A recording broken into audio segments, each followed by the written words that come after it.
Good afternoon, everyone, and welcome to the Walking Together podcast. I'm your intro host for the day, Jared Grantham, and this is episode 40. And I am hanging out with some good buddies, Kyle and Nick, today. Hey. Welcome, guys. Jordan is on a beach somewhere in Panama doing some mission work, so he won't be with us today. We hope everybody's doing well. Wherever you're listening to this at today, we hope that your day is going awesome. We have a very interesting topic that we're going to be covering today. We're going to be talking about some recent news in the Christian community. I guess we could kind of sum it up as to maybe guardrails in our life, protecting ourselves, and keeping it between the ditches. I found out a very interesting fact. For every 1 mile of road, there's 2 miles of ditches. So we're going to be talking about some really interesting things, asking some tough questions. And let me start us off by reading this verse. Comes from Galatians chapter 6. It says, "Bear one another's burdens as so to fulfill the law of Christ." And I think that will help to get us going in the right direction today. So, Nick, Kyle, when you think about the 1 mile of road and 2 miles of ditch, get back to me. That analogy was just from, if you're supposed to be on the straight and narrow, if you're supposed to be on the road, you have to remember that there's a ditch on each side, and it's a lot easier to find the ditch than it is to stay in the middle of the road, to speak, or the straight and narrow. So if you know that ahead of time, then it's helpful to have guardrails in place, right? Absolutely. Guardrails are important. And by guardrails, we mean some sort of accountability, people, some sort of Systems. Yeah. And so the verse from Galatians is just an encouragement to do that. Yeah. But before I get too far ahead of myself, what news you talking about, Jared?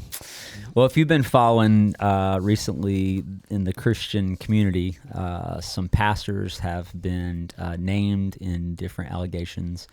There's also been some very notable figures, pastors who have stepped down from ministry, at least temporarily, while some investigations have taken place. And, this isn't something that's really uncommon. I mean, over the course of the last 5 to 10 years, I think we've seen people that we held in high esteem who looked at as, almost kind of like sort of founding fathers, at least in the larger church movement. And, when these things came out, it just, really shakes you and makes you question, like, how did that happen? I thought this guy, he's being seen. He's got his own TV show. He's, speaking to tens of thousands of people. He's gotten book deals. Everything from the outset looks great. He's got a great family and kids and just all the things look going for, and then it just rocks your world. And we've seen several of these things happen over the last couple of years.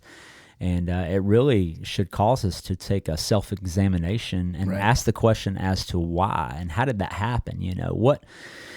What things were not in place that allowed him to go down that road. And so here we are talking about that because I think it's important for us. All of us should not hold ourselves above others and think that we couldn't fall victim to this as well. Right. And we see all throughout Scripture in the Bible, when we look at the life of David and we see what happened with Bathsheba, and we see Nathan, a guy who is literally a man after God's own heart, finds himself in that same scenario. So how do we protect ourselves as husbands, as men?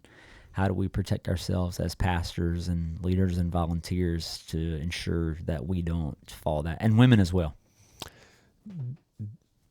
Before I try to answer that question, do you think David ever wondered, why didn't anybody ever tell me to go to work? If somebody would have told me to go to war, to go to work, do what I'm supposed to do, I would have never gotten into this mess. Because that was, right? He was, what got him into the mess was he was sitting around not doing anything. Idle hands are the devil's playground. So you know that? Anytime that story gets brought up, it reminds me, work is good for you. That's right. Yeah. Right. Well, and when you are in charge and ridiculously in charge, and everybody's looking to you, and you essentially get what you want at the snap of your fingers. You've created a system that you do what you're told. Yep. Don't ask questions. Blind obedience. Yeah. Which points to the moral failures of pastors with large congregations and followings and finances and all that. Yep. Absolutely. So part of what we're talking about today is setting up those accountability. But I wanted to ask y'all, like, what not just what brings this to the front, but how are we going to springboard into further conversations? Since we've had conversations about accountability before, how is today going to be different? Well, we always talk about it. It's easy to talk about, hard to do. So I think continuing this conversation is just following up on partly how our accountability is going, or lack thereof, or if you're bearing somebody's burden, and who. Yeah. And well, let's be honest. We're comfortable and okay with shouldering the burdens of things that we're comfortable with. Yeah. Right? We're okay with telling people our burdens and struggles as long as they fit into a certain criteria. Yeah. Yeah. If I'm, if I've been battling sickness or, depression, or, my family, so-and-so, my kids having trouble at school, we share those things, but we hold back in sharing, a lot of the true aspects of our lives and what, heart issues. Exactly. And so, yeah. It's fear, right? Yeah. You're afraid. Pride. Fear and pride. I was about to say, and pride, for sure. Yeah. You're afraid somebody's going to judge you, reject you, ridicule you. That's the fear side of it for me. Yeah. That you're going to be alone.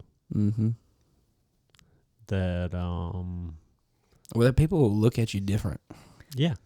Yeah, like that's the question I would ask. You're not the person who I thought you were. It stains your perception. Who I made you out to be. Right.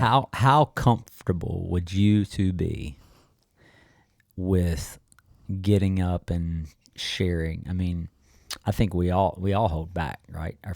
Even how we say things to people, like we may feel a certain way and we wouldn't actually say it. What kind of pressure is there as a person being in ministry to have a certain appearance as though you have it all together?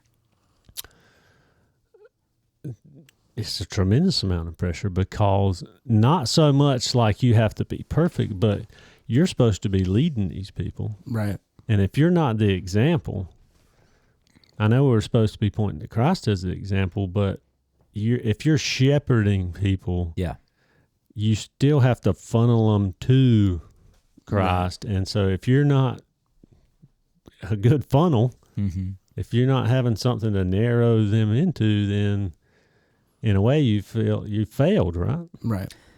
Well, and two, I think this is something that I thought of, is in that situation, I felt the pressure to just not be hypocritical in a world full of hypocritical Christians. Yeah. Why I don't want to be another. Yeah. Because that stains people's non-Christians' perceptions of Christians. I think that's why so many pastors quit so early on. Like, I forget what the statistic is, but like over 50% of pastors don't make it 5 years. I think it's 70% are done after 5 years.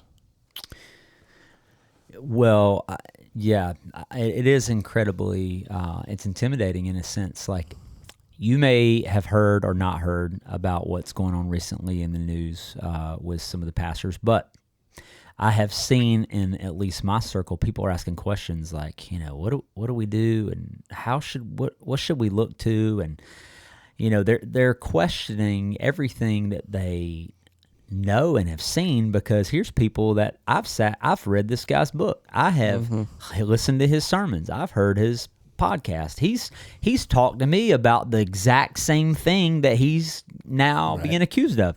And one of the things that we have to do, and is so important, and should take pressure off of us as people who are in ministry is, I'm not pointing you to me.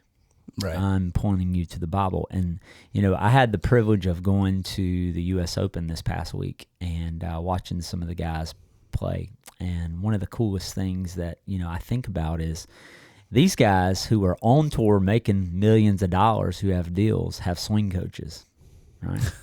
Those swing coaches, they can't make it on tour. These guys aren't guys who can go out and get their card. And, right. And most of them, but they're not saying do as I do. They're saying do as I say. Mm-hmm. They're saying, look, I can't do that, but I can tell you what can. And that's essentially what we're doing as pastors. We're going, look, I'm not saying I'm the example. I'm not the guy who's showing you how to do it. Right. But here's what Jesus says, or here's what the Bible tells us and how we should. So that's why I can stand up here and say, because I don't know about you, but if I ever have to preach on, something, we were talking about this earlier, that week I'm going to experience the very same thing I'm talking about. So if I have to preach on marriage, it's going to be a rough week, because God's like, all right, we'll see how well you got this worked out inside of you. Right. Have you guys found that to be true? Oh yeah. Yeah. What, 100%. If you're preaching on marriage Saturday night, I'm arguing with my wife, and then I'm getting up there on Sunday saying like, look, I just argue. I'm not telling you this. I didn't even sleep last night. Yeah. So it can be forgiveness or any of the, patience. Yeah. Lord, please don't make me ever preach on patience. Every time I talk about forgiveness, you know what God does? He brings up somebody to me that I need to forgive. Mm-hmm. Yeah. Yep. So as we start this conversation, if you're listening to this today, you might not be in ministry at all, but it doesn't really matter. You may be a guy who is trying to figure out your next step in life and looking to get married, or you may be somebody who's married who just has works in the secular world. Accountability and guardrails is important for us all. And maybe it'd be cool to start with some questions and maybe some applicable things that we can look to help us navigate. Like, what is some things that you need, and maybe you don't even have. We were just sitting here talking about this a second ago. Like, we don't claim to have it all together and have it figured out. Right. But we know that we need it, right? Yeah. And so I'll say, for me, I'll start, give you guys a chance. For 2 years, a buddy of mine who was a spiritual mentor, he was my accountability discipleship partner. Every Wednesday, we talked, and he asked me hard questions. Yep. How you doing in your life right now? Just physically, emotionally, mentally. What's been your struggles this week? How can I pray for you? How you doing in your marriage? How are you and your wife get along? How are you as a husband? What areas of submission do you need to work on? What are some sins right now you're struggling with? And man, every Wednesday you've got that coming. And I could lie. I could say, well, man, I'm doing great, like we do on Sundays. Man, how you doing, Nick? Man, I'm blessed and highly favored. If I was any better, there'd be two. But in reality, we don't always have it good, and we're not always doing good. Yeah. And so having someone that you can open up and have vulnerability with, that's a word that my wife and I have said. She's like, I told her, I was like, I need some guys that I can be vulnerable with. Yeah. And be honest with. We need that. And absolutely. Because if I know you're going to ask me about it and I'm going to ask you about it, as that comes along, I think differently. Yeah. Yeah.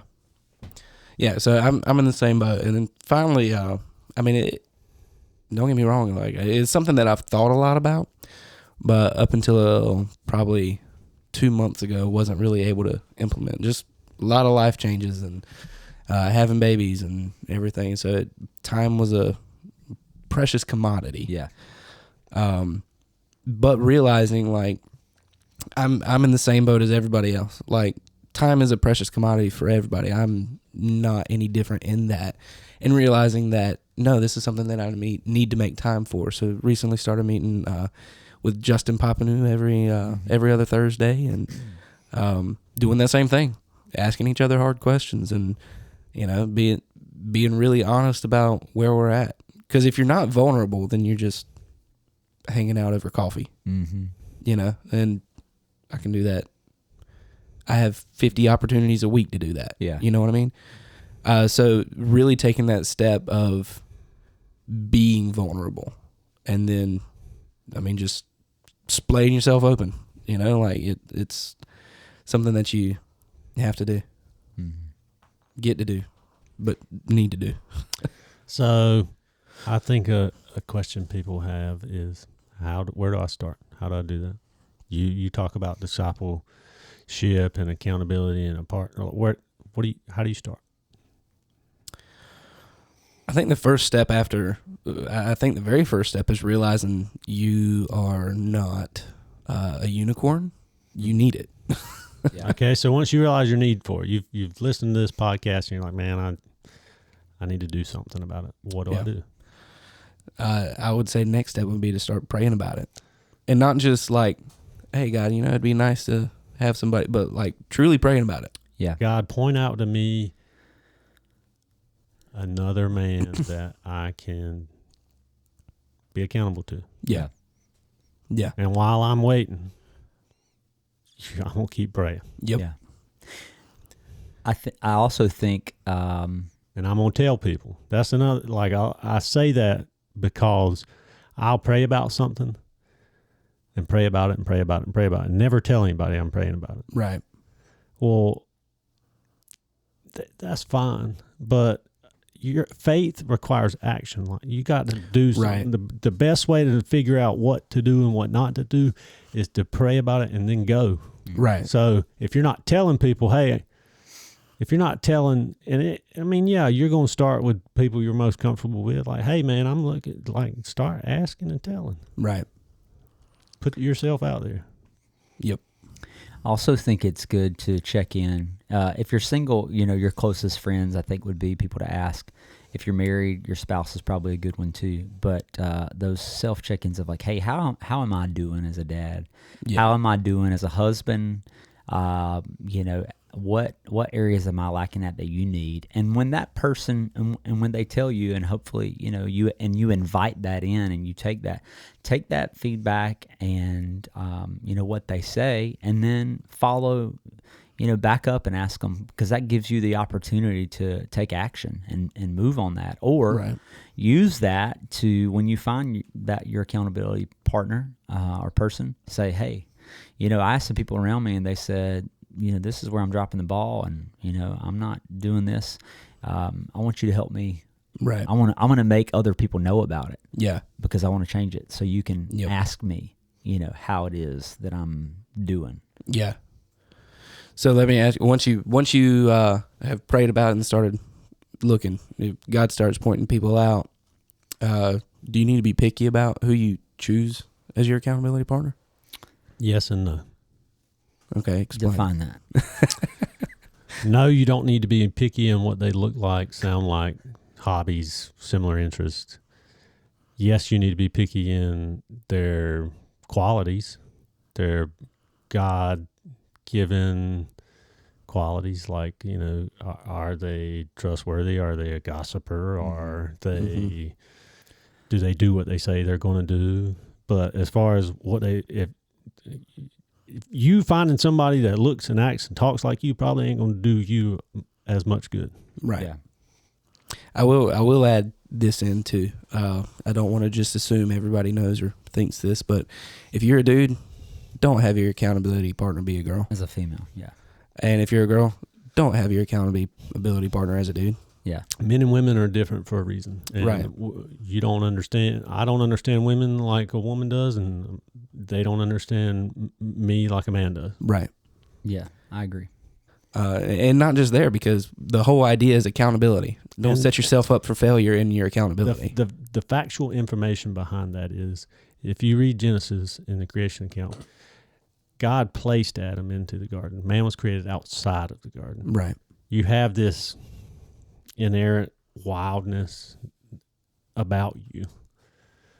that women don't necessarily understand because they were created in a different way. Mm-hmm. And I didn't realize that until a couple years ago, like, and somebody had pointed it out to me through doing kind of a men's Bible study, like why you are the way you are. Yeah. Yeah. I think once you identify, you've prayed about it, and you prayed that, you'd find the right people. If that person can be honest with you, I think that's important. You need somebody that is okay to tell you things that not just what you want to hear. But then I think you need to schedule it and make it a pattern. Yeah. Whether that's weekly or bi-weekly or just, things. It's got to become a habit. It does. Setting clear expectations does nothing but help everybody. Like, that's right. Like, don't kind of be mediocre about it, or if it's important, treat it as important. Right. I forgot what I was going to say. Sorry. You need to. You got 2 ears and one mouth for a reason. You need somebody that's going to be a listener, right? And you can tell that it's not hard to have discernment on who actually, like, if you actually care about someone or something, then you're not gonna just talk, right? And so when you take somebody to coffee, like, or when you sit down or go do an activity with them, like, if they care about you, most time it isn't too hard to figure out. Right. If only thing they talk about is themselves, then they probably ain't gonna be the best partner to do that with. Right. And it needs to be somebody who actually draws you closer to God. Yeah. Find someone mature. Absolutely. So maybe now, like, let's say you got this checklist now. Don't get overwhelmed, and, like, be patient. It takes time. Right. Absolutely. But just like the gospel say, keep knocking, asking, seeking, and you'll find. Right. Like, don't know that, like, it takes time to build relationships. Take time to get to know people. Yep. And don't make the excuse of, well, I asked and God didn't provide, so I'm just going to go back to doing what I do. Right. Absolutely. One of the things that when I was a youth pastor,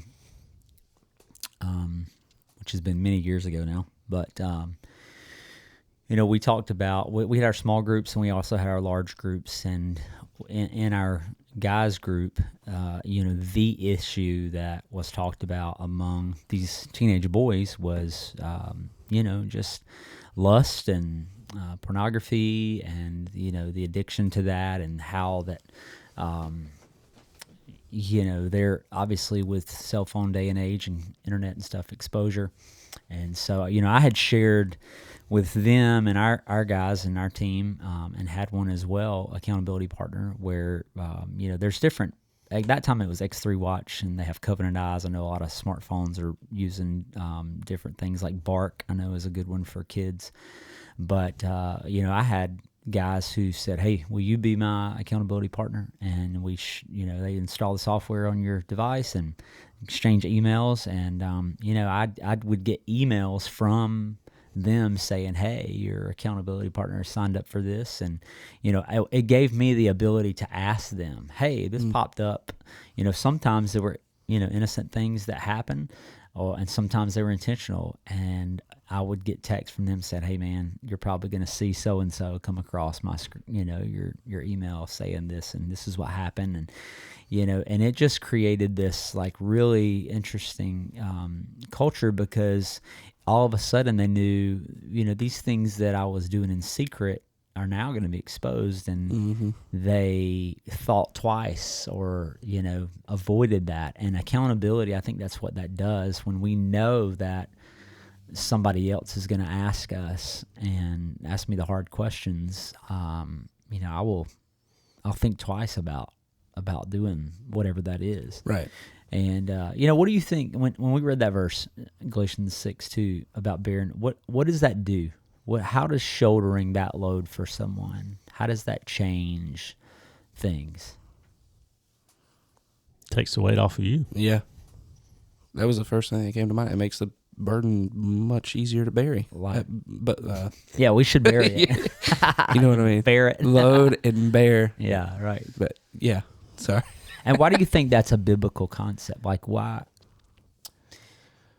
As Paul is, writing that, like, he's saying this. What is he trying to get for them? I think freedom is part of it. Right. That you don't have to do this alone. Right. And it also, too, like, it is something that Jesus does for us. Do you think Paul heard about Jesus saying, "Come to me, all you who are weary and burdened, and I'll give you rest"? Yeah. When he was writing that? And he had experienced that, so that was maybe part of the reason why he was writing it, His yoke is easy and his burden is light. Yeah. I also thought about, like,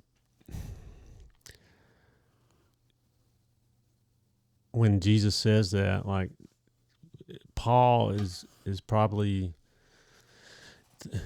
I wonder if Paul thought, like, yes, I've experienced that freedom in Jesus, but if it's not just a one-time thing, and the funny thing about freedom that I've learned, like, God gives us biblical principles, covenants, commands, not to bind us, but to free us, right? Right. Freedom isn't, if I stripped you naked and threw you in the ocean, you would be free, but would you like it?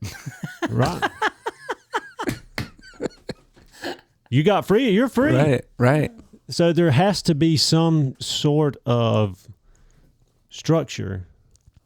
Absolutely. Freedom without discipline is, how do you say it?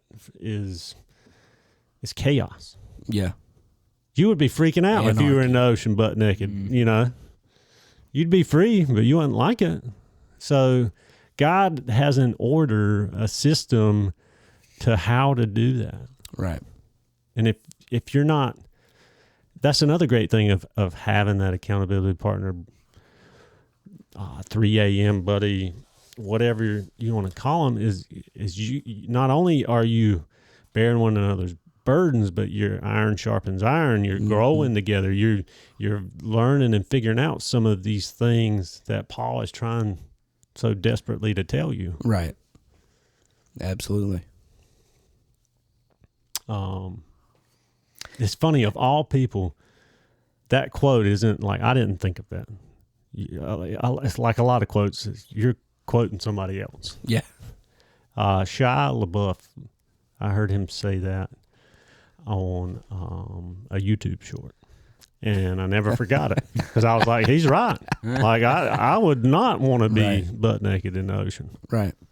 And he recently has been on this faith journey. Yeah. Over the past couple of years, and it's been cool to watch. I always liked his comedy, and grew up watching Even Stevens, and anyway, from all people, I never thought I would hear that come out of his mouth. Right. Yeah, I mean, when you look at the letter that Paul writes to the Galatians, and he starts out, Paul, Jesus Christ, one apostle, blah blah blah. Can't even believe how fast you guys are turning away, you bunch of idiots. Right. He just jumps right into, you believe a different gospel, not that there is one, but and that's that is accountability right there. Yeah. It is like, here's what was left and taught, and you guys have gone doing something else. Mm-hmm. And I heard one of my mentors, and I don't know if this is the way it is, but he said this to me one time, and I just stood out. As you think about the churches, he talked about how big the church we have. I don't know if you guys ever thought about this, but like, how big was the church in Galatia? How big was the church in Thessalonica? And then you look at James and his churches and stuff. Like, we're not talking about a bunch of people. We have this idea like it's some big thing. It's not. And, he said, I just imagine them standing there like, oh, yeah, a letter from Paul. And stand up in front of him and read them. And he starts off reading it. Okay, Paul. All right, guys. So it's going to be tough, And he's Right reading out it the out gate. to him and just bam, hits it. He says, if an angel or demon, anybody else comes preaching something contrary, let him be accursed. Mm. And that's accountability, Right. And so that's what we need. We need accountability. We have it. Let's talk about it. We have this in a lot of ways in other areas of our lives. If you work at a corporation or if you work at a job, there's a hierarchy and there's a structure, and you're accountable to someone for what you do and the time you put in, and you're paid with your wage, etc. Or if you serve in a nonprofit or a different place, there's a hierarchy and people tell you, give you things, but the same thing is true and it should be in our lives as well. It's like how we live our lives, how we walk this thing out. Yeah. We need accountability. Am I doing a good job? Ask that. That's a good question to ask your people around you. Ask your best friend, hey man, how am I doing? You doing good, John? Ask your wife. It's a benefit of having a friend like that, because it provides that balance. Because as soon as you said that, I thought, I could be crushing it at work, but am I crushing it at home? Am I clocking in at home? Am I clocking in here? Am I just clocking in at work and kind of part-time at home and part-time with my kids? And like, there's no way, let's say you got 4 quadrants of work, marriage, kids, recreation, ministry. I don't know. Okay. And or it could be a pentagram, and then I wouldn't do that. Recreation. We got to think of a 6th one. Oh gosh, let's don't get into that. 7. It's got to be 7. That's right. Recreation, when you have free time. Yeah. Well, then I always get if having that somebody asking you like, how are you doing in those areas, provides you with some balance. You're like, whoa, I realize I'm investing 50 hours a week into work and only 2 hours a week into my kids. I need to work on that. Right. Yeah. Yeah. What do you think, as we look at some of these, we said the word pride, but why do you think it has become so common of a thing that we've seen among even larger mega church pastors? I mean, obviously, Satan's attack on anybody, a notable figure, does a lot of harm, right? If that exposure happens, that does a lot of damage. In a sense, especially if you're elevating that person. But I haven't gone through, not me personally, but been a part of a situation where a pastor, actually more than one, has had something like this happen. For me, I would say it was lack of accountability.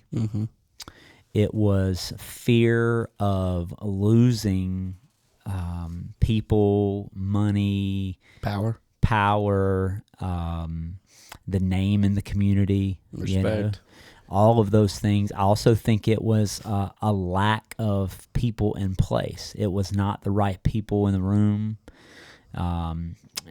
People that would ask the hard questions, people that could look past, it doesn't matter how much money's coming in or, how many people are attending a church. Are we doing the right thing? Are we doing what God has called us to do and entrusted us to do? And so even further things, looking back, like it was a lot of free time that they had. They could just do whatever they wanted to do, in a sense. So by nature, we are prone, that's why I love that song, prone to wonder, Lord, I feel it, prone to believe that God. That's just how we are wired until Jesus returns. So I was going somewhere with that, but I just think that those are evidences I think we could see in a lot of situations. Right. Yeah, I think it happens too because we see that more often too because they are platformed, and so there's a bigger, the how's that saying go? The bigger they are, the harder they fall. I think that's part of it, but the other part is realizing that they are just people, the same as all of us. Well, it seems like even if the person tries to humble themselves and say, "Don't look at me, don't turn to me," right, it attracts more attention. Yeah, right. And so it always makes me ask anytime I hear about these things on the radio or on a podcast or in the news or whatever, is bigger better? No.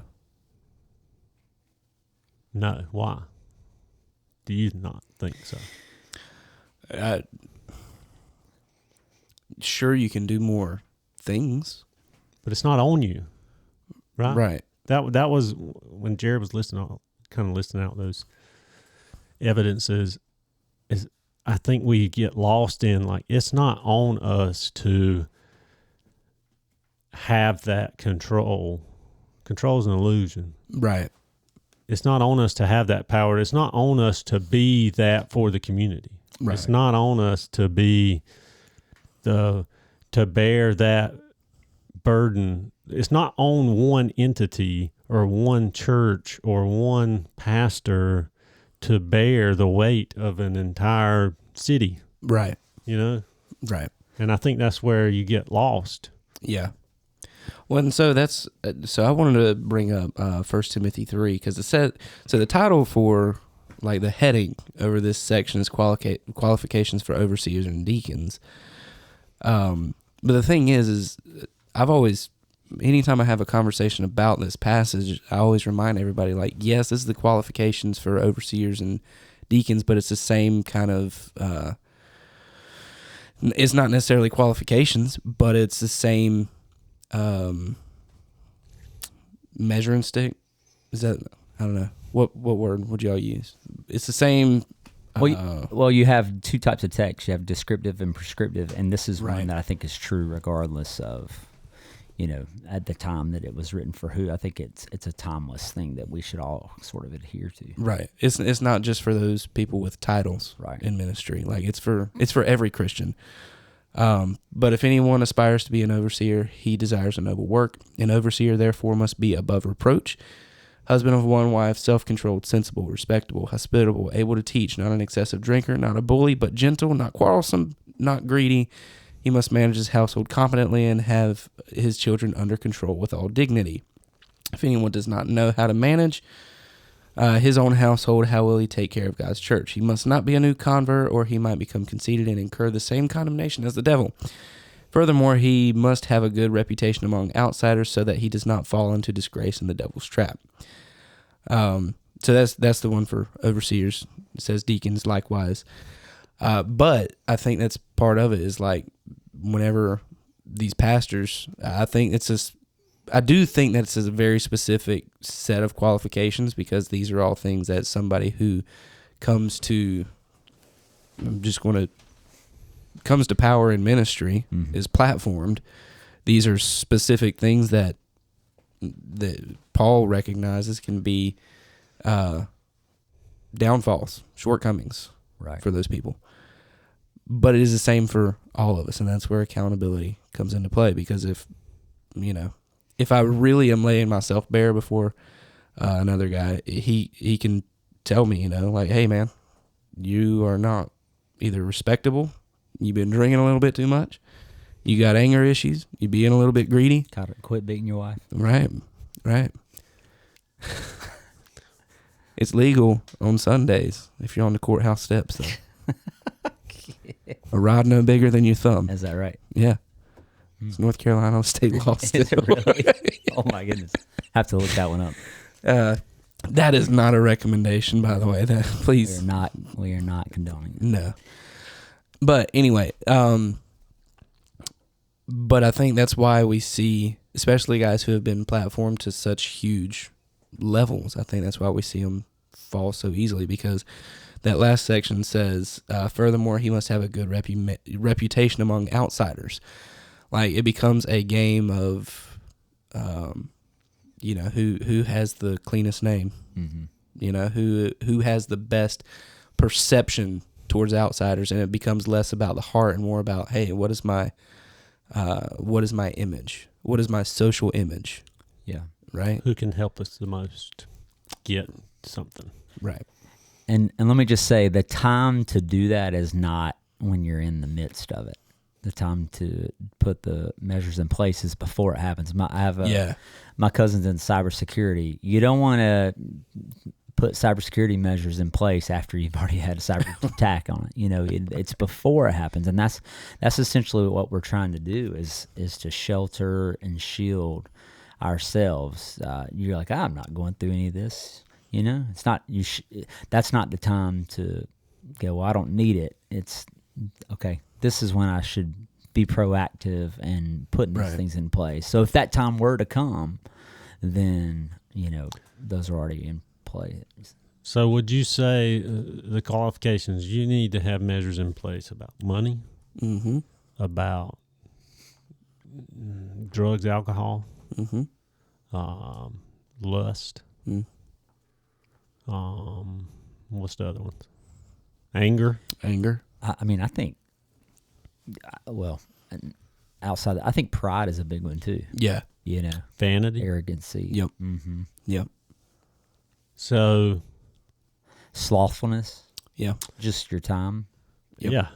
I love on Streetlights. If you don't know what Streetlights is, it's an app that reads the Bible and puts music to it. And it's a good thing to like exercise to. Or anyway, you can listen to Proverbs in like 30 minutes. Yeah. And Proverbs says a lot about being lazy. Yes, it does. And it reminds me, like, I need to evaluate some of the areas I'm being slothful in. Right. So one of the last things that I wanted to share was whenever you start asking these things, so it can be difficult, because whenever you start laying yourself bare and people really see, like, okay, these are the inner thoughts and this is how Kyle's brain works. Like, you can hesitate to share because it's like, okay, this will change how Jared and Nick perceive Kyle. Right. So one thing that has always really caused me to just dive in a little bit deeper and forget that, because it can change how and what you share. But if you're really in it to be accountable, and again, not accountable for our own sake, because really accountability is, yes, it's for us, yes, it's for our good, but really it's so that way we draw closer to God, right? So Spurgeon said it, and if you know anything about me, you know that I love Spurgeon. So he said, if any man thinks ill of you, do not be angry with him, for you are far worse than he thinks you to be. So no matter what I share, I will never really be able to fully explain, the real depth and root of my sin. But I should try. And even if it does either taint their perception of me or change their perception of me, what's sad is that I'm worse than I can even portray. It's true. And so it's like, it makes me want to just like try to lay absolutely everything bare. And the beauty of that, though, is in spite of how much we stink sometimes at doing what we're supposed to, that God He loves you just as much as He did before or after you did that thing. Is it? I can't remember if it's in Corinthians or Colossians, where Paul is talking about Jesus being the only pleasing aroma to God. And so in the margin beside that verse, in almost every Bible I write, how do I smell? And I only smell good to God when I'm covered up by Jesus. Yep. Hmm. Yep. Absolutely. Any other thoughts? That was my last thought. All right. All right, so next week I'm going to ask you guys how you're doing. I welcome it. And if you're listening at home, ask your wife, ask your best friends, your buddies, and start the conversation. Yep. It'll make you a better dad, make you a better husband, a better wife, a better follower of Jesus. Yep. Be intentional with the conversation, though. Don't make it about talking about sports or anything. Ask the hard questions. That's right. So Because we're trying to keep it between the ditches. that's right. That's exactly right. If you have to, these are the guardrails to keep you from even getting close to the ditches. So, all right, y'all. Nothing else to share? That's it. That's it. All righty. Well, guess what that means? It's time for some music. Alrighty, y'all. Thank y'all for tuning in and listening to this episode of the Walking Together podcast. It has been a great time and a great conversation. I hope you guys have enjoyed it and get something out of it. Don't be afraid to press rewind and listen to it a few more times if you have to. And while you're at it, go ahead and like, share, subscribe if you haven't done those things already. If you're on listening on Apple Podcasts, go on and give us a review. We love 5-star reviews. We have a few, and I think something that we ought to start doing is sharing reviews on air. I don't know how y'all feel about that, but if you leave a review, we just might read it. So make it a good one. If you listen on Spotify, go ahead and give us 5 stars on there as well. If you're listening on anything else, I don't know how they rate it, but feel free to give us 5 stars anywhere else too. If you want to see any other podcasts that The Gathering produces, you can go to gatheringsurfcity.com/podcasts.